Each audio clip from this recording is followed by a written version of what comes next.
common cause of cracking in buildings like this set of flats is failed wall ties.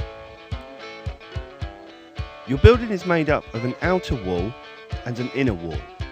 They are pinned together by a wall tie. Over time, these can rust, expand and bend, which can crack the masonry.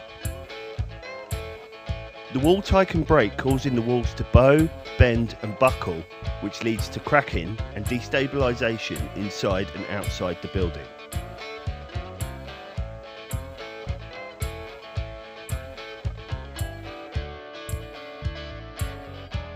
At our head office, we manufacture and produce our DryFlex wall tie replacement, which is tested and sharpened and sent out to be used around the world.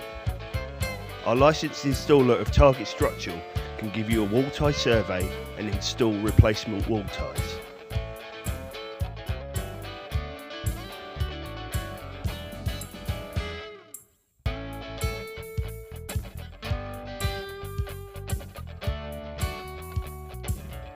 The DryFlex is driven into the brickwork through the pre-drilled pilot hole and regains the connection with the inner wall, meaning you will get no more movement.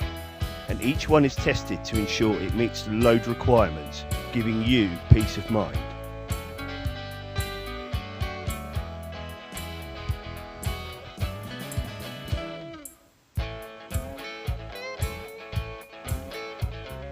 Call us today and arrange a wall tie survey and bring your property back to life.